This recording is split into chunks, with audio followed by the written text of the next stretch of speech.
Welcome to the C-Suite Sales and Marketing Perspectives podcast. I'm Steve McDonald, your host, and we have a super interesting topic and guest today. We have on today Søren Vasø, and Søren, you are the Chief Marketing Officer of MapsPeople. You have been a founder, you have been a Chief Growth Officer, but you've also recently written a book called Cloud Republic. And Cloud Republic and that concept is what we're going to be talking about today in terms of modernizing today's go-to-market strategy for B2B organizations. So before we dive in, what I'd love to do is give you a little chance to broaden our understanding of your background more than those couple of points that I just threw out. Yeah, thanks, Stephen. Thanks for having me on. Yeah, so my name's Søren. I've been, as you said, around for a lot of years, especially in SaaS. I started my career as actually a graphic designer. I moved into owning an agency where we did some pivoting around, figuring out exactly our niche, and that was SaaS. So software as a service, serving that market for the past 10 years or so. Really diving in and getting to learn a lot. And from there, I pivoted out from the bureau side over to regular SaaS, of actually owning a SaaS and being a part of one. And now, as you mentioned, having a couple of positions under my belt in different kind of SaaS companies. So yeah, and that background of working in different companies, and especially the background from the agency side, was really an eye-opening of why I also written the book that you talked about, Cloud Republic. Well, that's a perfect segue because I'm sure everybody's dying to know what is Cloud Republic? What's the point of view that through all of your background and your travels that led to this book and your approach that you recommend for not only MapsPeople, but anybody that you talk to?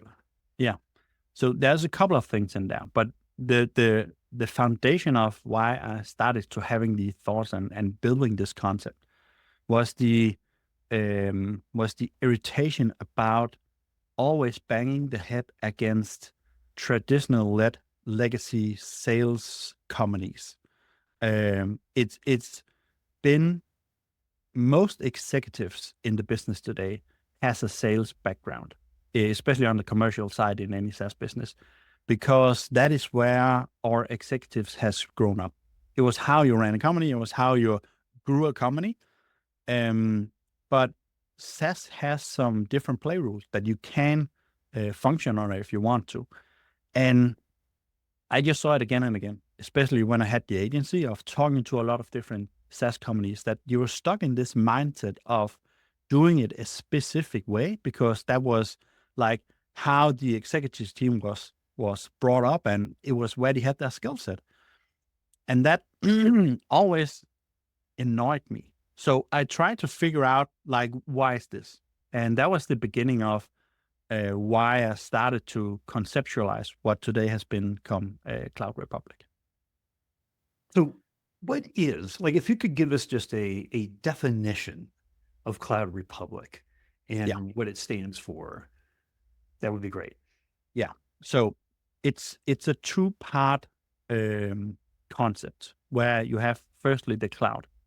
So the cloud has no borders in it. If you take all modern business thinking, it's built upon a world where you have a lot of structures in place, geographical borders at not the least. And you're building your business around all the limitations that those borders are setting for you. So that could be supply chain. How fast can you actually move stuff in and out? It could be how much market you need to serve to have a niche. And if you are only based on a small geographical scale, you are expanding your offering instead of your market because it's too expensive to travel and do all that kind of stuff. So it limits us in the way that we are thinking. But the cloud is limitless. So we don't have any borders. And when we don't have any borders, it is up to ourselves to place some borders very neatly in the market so it fits exactly who we want to serve and what problem we want to solve, and to the people that has the most pain. So we can divide our markets way differently. But that concept is really hard for people that is not brought up within SaaS to understand that you actually have that option. So that's the first part of it. Figuring out exactly who you want to serve, solving which problem, and place those borders so neatly that you actually have the first part of the Cloud Republic. The second part is the notion of where the world is going. So if you go 10 years back, you have a lot of the OGs of the SaaS business, your Dreamforces, your HubSpots, your like the big ones. And they are kingdoms, essentially. Like they raised a lot of money, they hired the biggest army of product and sales and marketing people, and they went out and they captured the market. I know I'm simplifying this, there's more to it, but the idea of that notion. But as we are keeping expanding our market in SaaS, more and more is buying software to solve problems. There is a technology barrier that's being broken. Like we just got Chat GPT engineering, so that can do a lot of the stuff that I can code now, and I couldn't like write a line to get me out of a bad situation before. So options is expanding all the time. We are solving more and more niche problems. And that's why we have platforms today and those really big ones and a lot of point solutions in there. And that gives a lot of option to everyone that is looking to solve any problems. And that means that it's not really possible to form kingdoms anymore. What you need to do instead is form a republic. So you need to go out and take that very specific borders you set in the cloud and make sure that you group some people in there specifically and address them with a certain story that they're willing to listen to solve that problem they had in front of them. So telling stories in a market. And the people who's doing that best is politicians. So you can lean one side, you can lean the other, and you hate the other side. And that's kind of the idea.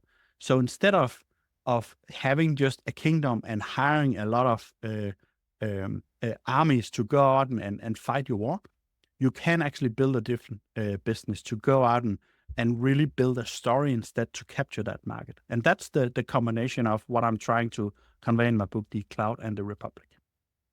The two things I really love is that without even thinking about it, sometimes we can have limitations that have just always been there, right? So before the cloud, geographies as an example, so we just naturally played within our borders, right? Because what other choice do we have? And we got so used to doing that became a mentality. And what you're saying is we need to change that mentality, right? Those traditional borders have now gone away. So your republic can be in, it could be in Europe, it could be in the Americas, it could be in Australia, it could be that tight definition of your ICP doesn't have to have geographic borders to it, right? So am I right in saying that there is a mindset really that defines the republic that you're looking to position yourselves with, right? And that you don't have to have the traditional, barriers in place. And if that's the case, then how is the Cloud Republic, how is that different than, I'm gonna reach out to my community. I'm gonna create a community that I'm gonna market to. And community-based marketing is something we've had around for a little while, but what's the difference between like the Cloud Republic and community-based marketing? Yeah. So community-based marketing is a part of building it in a republic. Like you need to gather people that is like-minded, who has the same kind of problem, who looks kind of the same, who want to engage with each other. The biggest difference between a republic and community is that you are the one who's trying to get up to the speaker's chair and convince everyone that your worldview is the right one. In a community, it's way more what do the community actually want? But here you're leading the pack. So you're getting up, you're telling that story, everyone is rallying behind.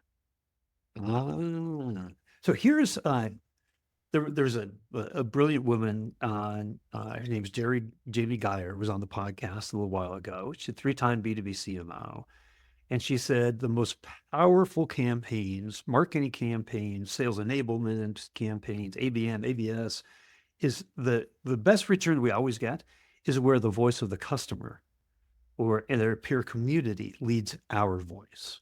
Yeah. Now, she didn't say, we're just going to adopt the voice of the community of our ICP, and that will be our voice. What she was saying is where their voice leads ours behind our point of view, right?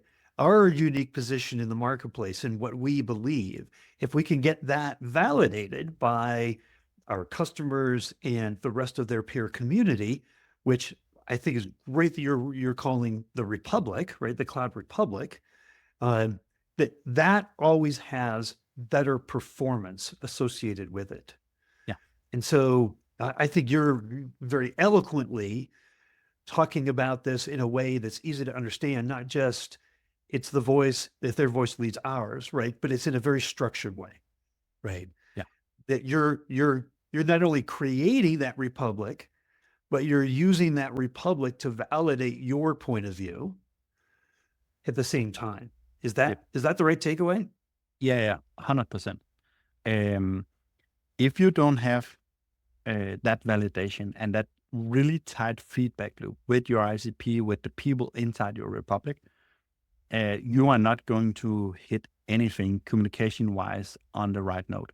Like, you need to go out and really make sure that what you're saying is resonating with everyone inside your republic, so they are willing to rally behind it and tell that story broader, so you can like put more people into a republic and start growing as a business. So that's the idea behind it. And the book is a very hands-on, this is how you do it. It's not just theory, it's all the tools that you need to actually go forward in it. And there are 2 parts to it. So it's an operational go-to-market model, essentially. And there are 2 things or inside a go-to-market strategy that makes it a strategy. So the first one I always go to first is my go-to-market platform.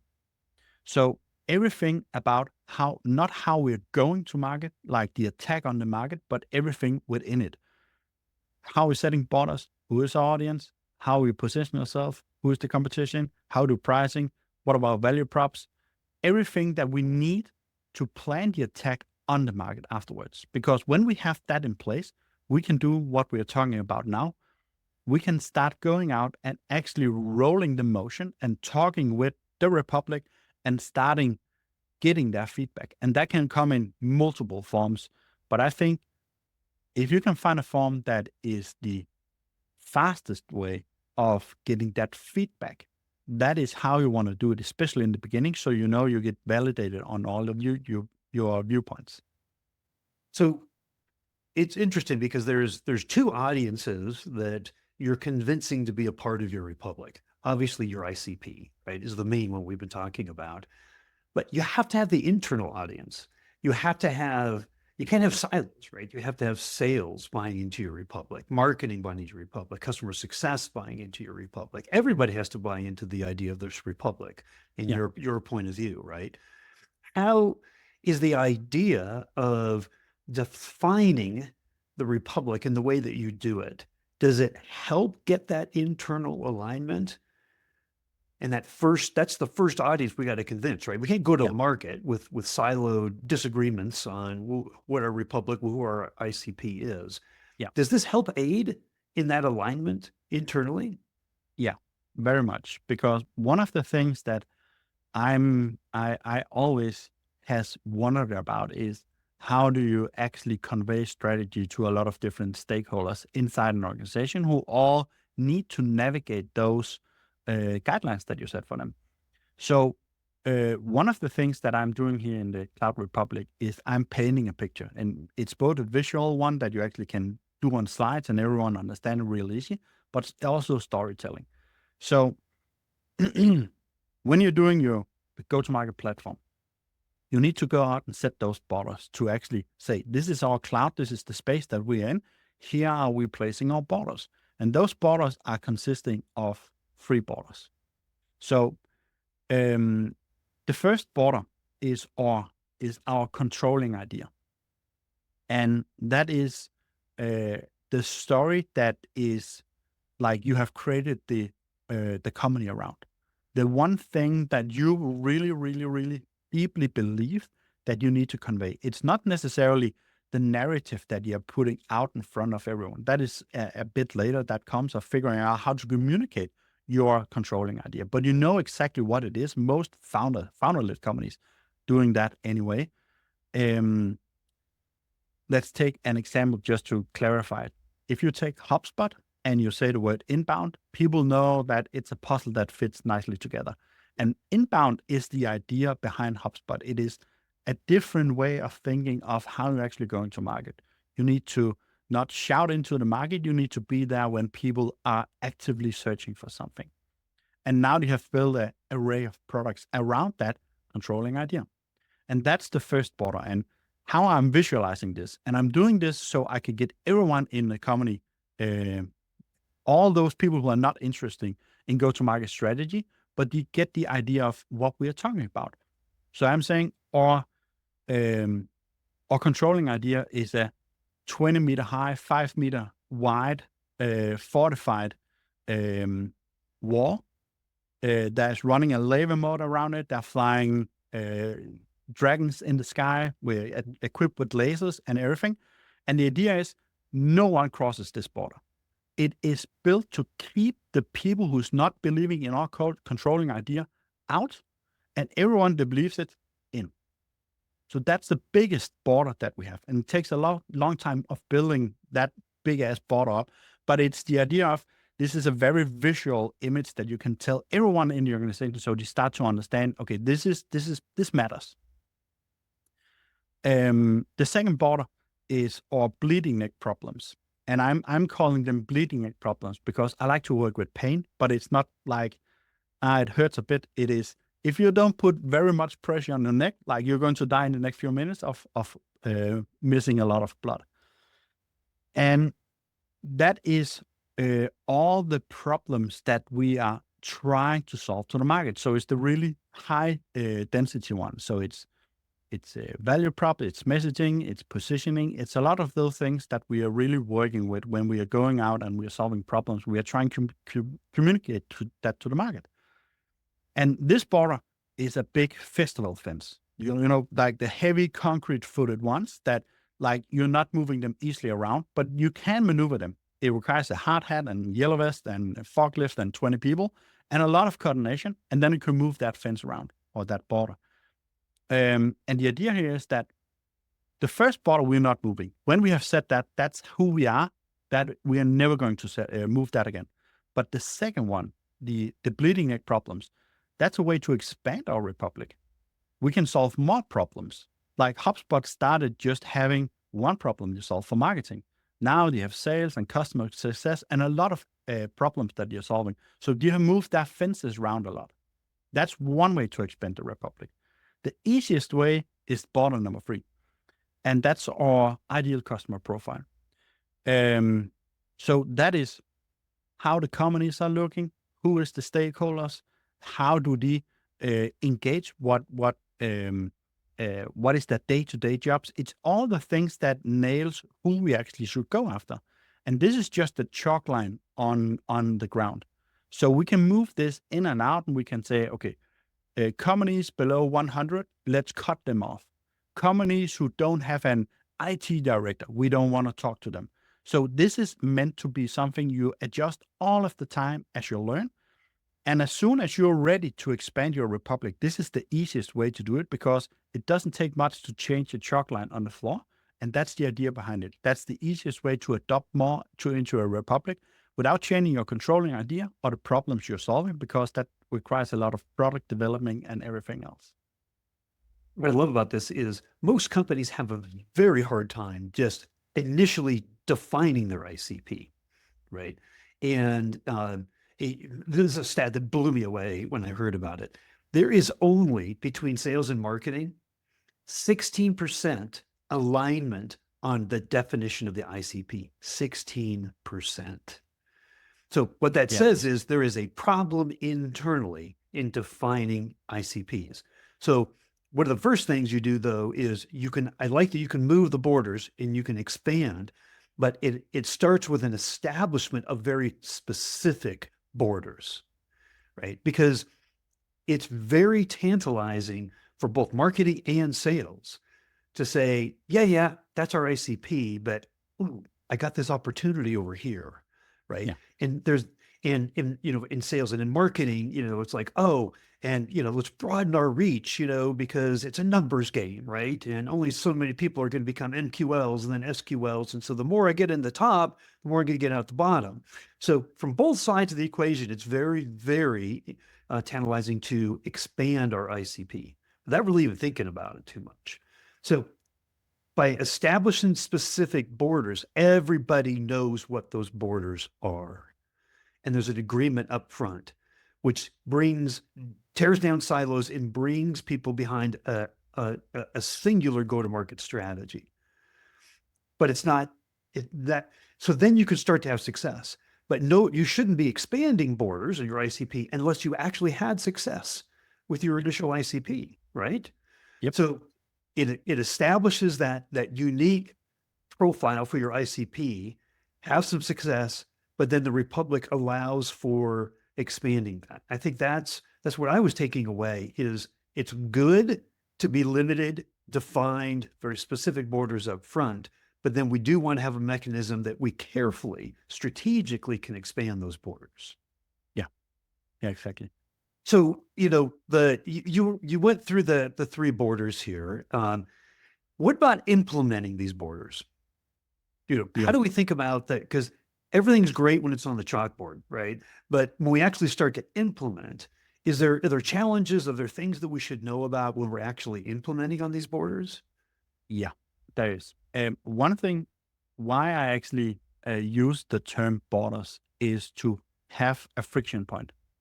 Because as soon as we hit a friction point, like you said, there's not much alignment between sales and marketing because they don't know where they're hitting each other. They don't have a border that they can put something up against. So they don't have a discussion point of where do we actually go to. So here's how I think about it. When we're starting to talk about this and it's up on the chalkboard and people are clapping and hooray and we're eating cake and strategy launch day, everyone is happy. But then we go back to work, and then I'm very adamant of telling the story of we have our republic. That is our tight republic. We also know we want to expand in the future, so we have a loose republic as well.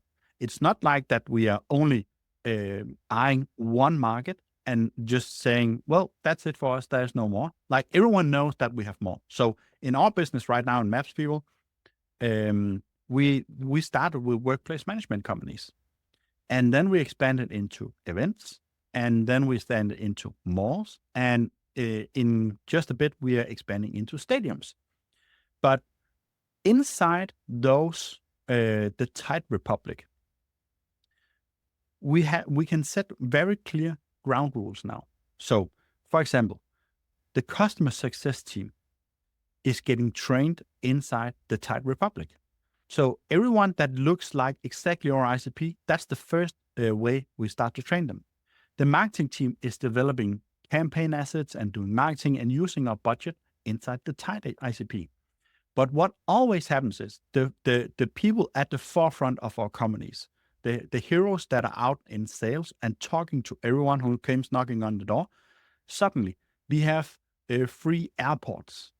It's just a case from my own world. You have free airports that want to talk to them.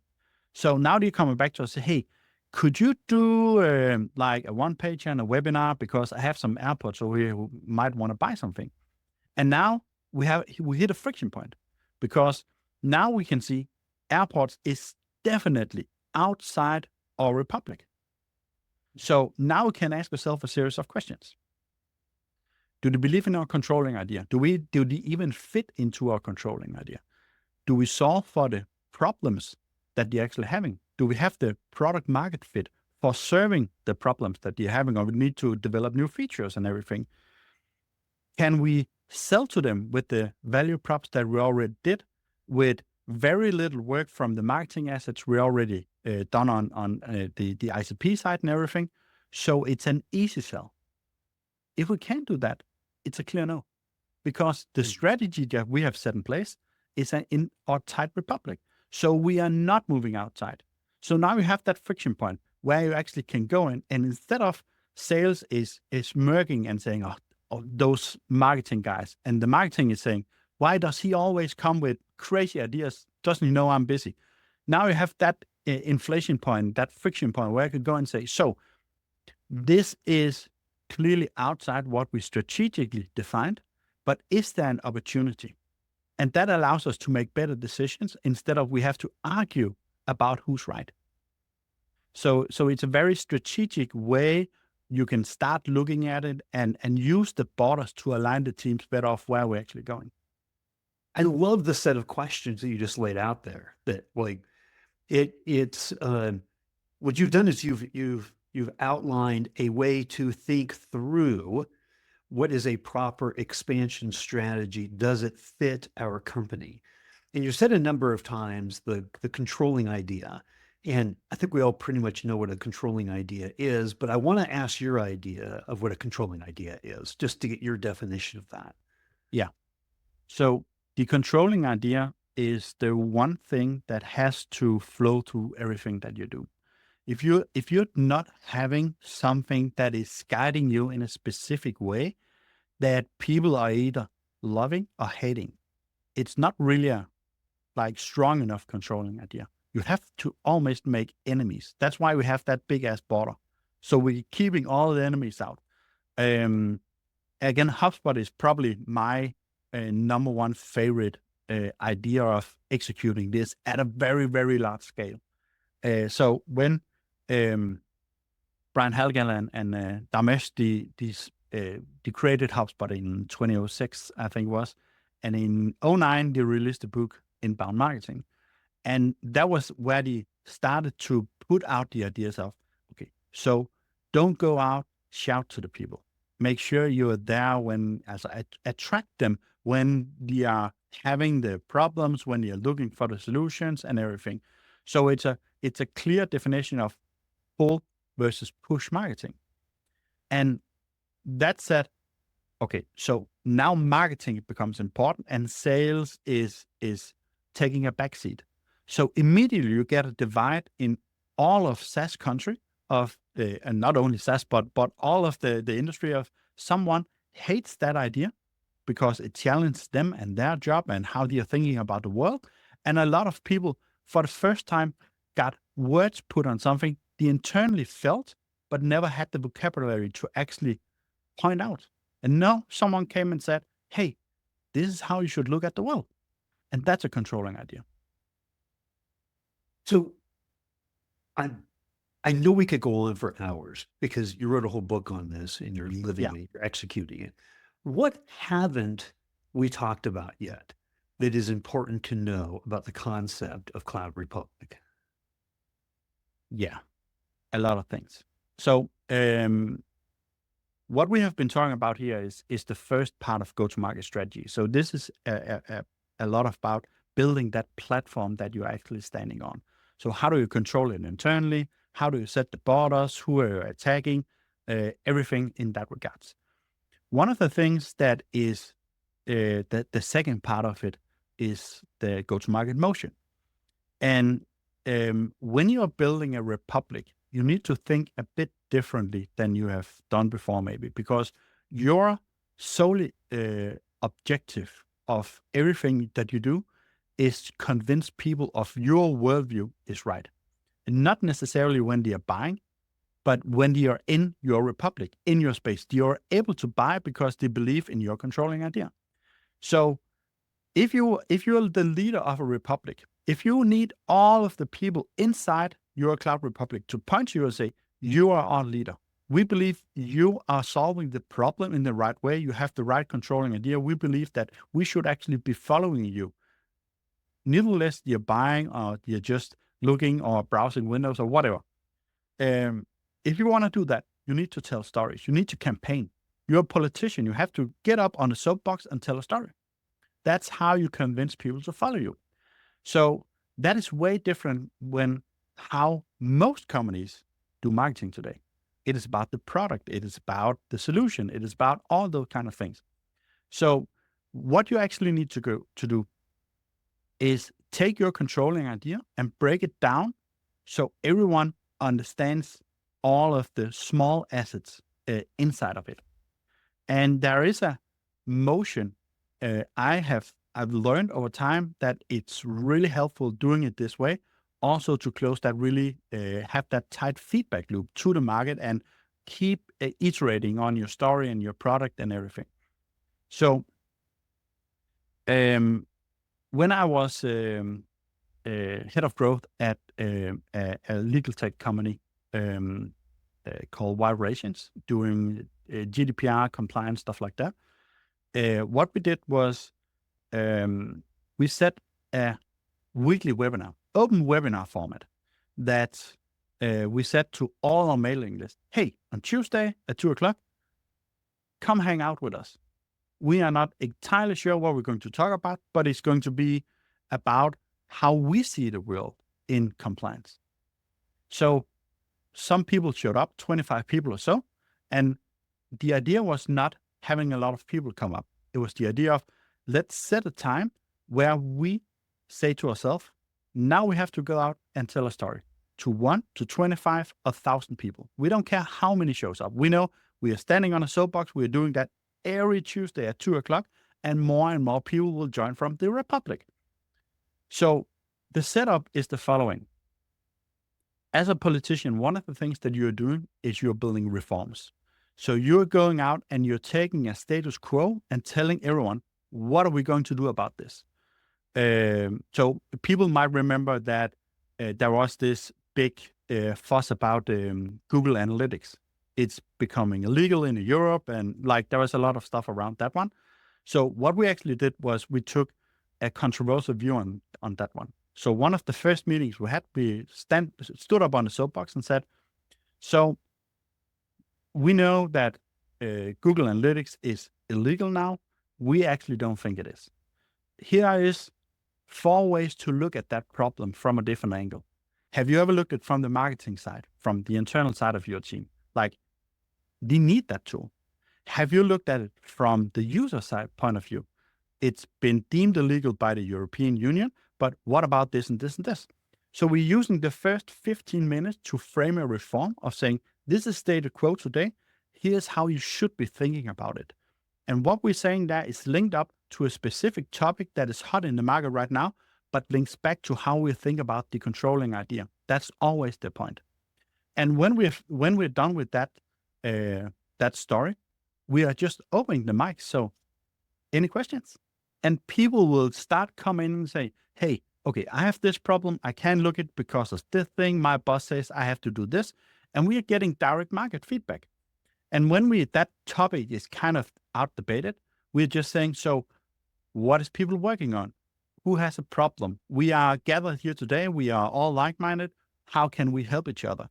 And we did that an hour, and we have 4 or 5 new ideas for new reforms we could talk about next time we open the mic.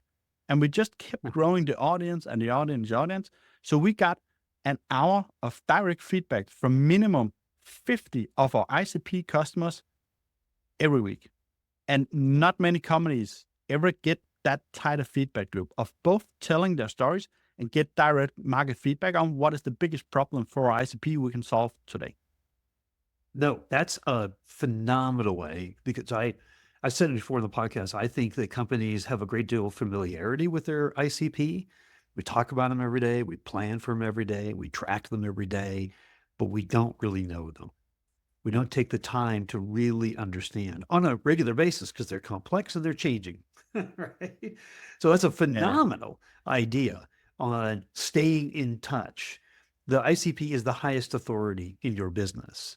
And if you're not constantly in a dialogue with them, you're going to fall behind. Yeah. If there was one thing that you wanted people to take away today from this podcast about the Cloud Republic, what would that be? Form your market around a problem that is underserved, that you can position yourself in to be the obvious solution to solve. Love it. I love it. And if people had more questions for you, would it be okay if we gave a link out to your LinkedIn profile that people could reach Yeah. out? Sure. Well, fantastic. Well, Sword, thank you so much. I just love the way that you're framing this. I love the Cloud Republic. I love establishing the borders. I love the idea of the reforms. I love everything you've been talking about here. So thank you so much for just coming on and sharing with us. And where can we get the book? Nowhere still. Follow me on LinkedIn. That's the most secure way. I'm trying to get it out in 32 days on October the 20th. Because that's an important date for me, because that's now 16 years since I created my first business on that day. That was the opening doors for my entrepreneur career. So I'm trying to get it out on that day. I'm still doing a bit of everything between the lines of getting it ready, and self-publishing is hard work. So tackling Amazon and doing book design and doing corrections and everything takes some time, but I'm betting on it. It's out there. Well, fantastic. Thank you for coming on. We really appreciate it. Thanks, Steve.